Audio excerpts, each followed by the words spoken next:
بلوچستان کے شہر تربت میں بھی 9 مئی یوم شہدائے پاکستان کی مناسبت سے ڈی سی آفس سے کار ریلی نکالی گئی۔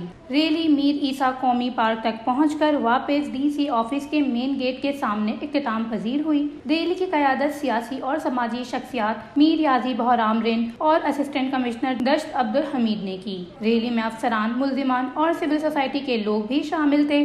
اس موقع پر ریلی کے شرکاء نے بتایا کہ 9 مئی پاکستان کی تاریخ کا سیاہ ترین دن ہے۔ یہ افسوسناک واقعہ ناقابل برداشت اور ناقابل فراموش ہے۔ 9 مئی کے افسوسناک واقعے کے دوران ریاستی املاک کو نقصان پہنچایا گیا اور شہیدوں کی بے حرمتی اور تضحیک کی گئی۔ ان کا کہنا تھا ریلی کا مقصد اپنے شہداء کو خراج تحسین پیش کرنا تھا۔ ریلی کے موقع پر لوگوں نے 9 مئی کے واقعے کے خلاف مختلف قسم کے بینرز اٹھائے ہوئے تھے، جس میں وطن عزیز سے اپنی محبت کا اظہار اور 9 مئی کے سانحے میں ملوث افراد کو سزا دینے کی استدعا کی گئی تھی۔ اس دوران ریلی میں شرکاء نے 9 مئی کے سانحے کو وطن عزیز کے خلاف ایک سازش قرار دیا اور اس واقعے میں ملوث افراد کو سزا دینے پر پرزور مطالبہ کیا۔ وش نیوز، تربت، بلوچستان۔